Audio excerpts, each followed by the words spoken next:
আগরতলাनि प्रज्ञा भवन मालमाता हामक्रायनाय खुंनि साक्थार बुंबाय वाग्रिनानि ताइबानो नायकलनानि ति नखा सालचानि कायसा कगलाम पान्डा संथाजाखा पान्डाओ नारवायनि फाइमानजा फाइखा मालमाता हामक्रायनाय खुंनि मंत्री सुदांशु दास न खबै नायखुंनि जुदा जुदा officer AICP all India coordinated research centre उद्योगे ICR कोलाबोरेशने আমাদের রাজ্যে অ্যানুয়াল রিভিউ মিটিং হচ্ছে ফর দ্য 24-25 ইয়ার্স। এই রিভিউ মিটিংয়ের মূল উদ্দেশ্য হচ্ছে আমাদের রাজ্যে বা আমাদের দেশে পিক ফার্মিংয়ের উপর এমফাসিস করা, পিক ফার্মিং কীভাবে আমাদের রাজ্য বা আমাদের নর্থ ইস্টার্ন রিজন ডেভেলপমেন্ট করছে সেই বিষয়ের উপর আলোচনা হবে এবং পিক রেয়ারের বা পিক প্রোডাকশন কীভাবে আরও বেশি বৃদ্ধি করা যায় for the nutritional purpose and as well as for the economic purpose, economic development. তো এই বিষয়ের উপরে ডেভেলপমেন্ট আলোচনা হবে।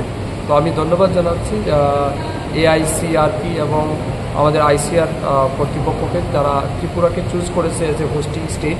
তো আমি মনে করি এটা অনেক গুরুত্বপূর্ণ মিটিং এবং এই মিটিংয়ের মাধ্যমে আগামী দিন এই রাজ্যে পিক প্রোডাকশন কীভাবে ডেভেলপ করা যায় বা পিক প্রোডাকশনের মাধ্যমে আমাদের রাজ্যে মাংসের যে যোগান বা চাহিদা সেটাই কীভাবে সাস্টেনেবিলিটি রাখা যায়, তার সাথে সাথে এর মাধ্যমে যুবকদের মধ্যে কর্মসংস্থান কীভাবে প্রদান করা যায় তার উপর আলোচনা করব।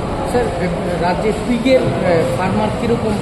আমাদের রাজ্যে এই মুহূর্তে মোর দ্যান 37% পিক ফার্মার আমাদের রাজ্যে আছে, যারা ট্রিমেন্ডাস কাজ করছেন এটাতে এবং আমরা লক্ষ্য করছি অনেক বেশি সেখানে মানুষ ইন্টারেস্টেড হন এবং খুব লিকুইডিভ সেক্টর, একটা খুব কম ইনভেস্টে অনেক বেশি প্রফিট পাওয়া যায় এবং ডিমান্ড অনেক বেশি, কারণ আমাদের নর্থ ইস্টার্ন জোনে বা রিজনে পিক পোর্ক মিট বা আমাদের আপনারা জানেন প্রায় 98% নন ভেজিটেরিয়ান। তো স্বাভাবিক কারণে আমাদের এটা ডিমান্ড অনেক বেশি। তো আমি ধন্যবাদ জানাচ্ছি তাদেরকে এই গুরুত্বপূর্ণ মিটিংটা এখানে। স্যার, অল আর ইন্ডিজিনিয়াস পিপল স্যার? না, এটা এরকম কোনো স্পেসিফিক নেই, শুধু ইন্ডিজিনিয়াস পিপল করে এমনটা না, আমাদের নন ট্রাইবাল লোকেরাও আজকালকে এটার প্রতি অনেক বেশি ইন্টারেস্ট নিয়ে কাজ করছে। দেবীপুরে স্যার এটা কি?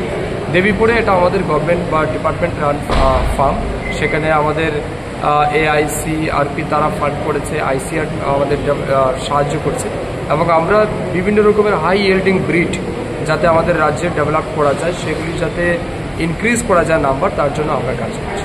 বর্তমান চাহিদার উপর যোগানটা আমাদের রাজ্যের যা চাহিদা আছে সেই অনুযায়ী আমাদের প্রোডাকশন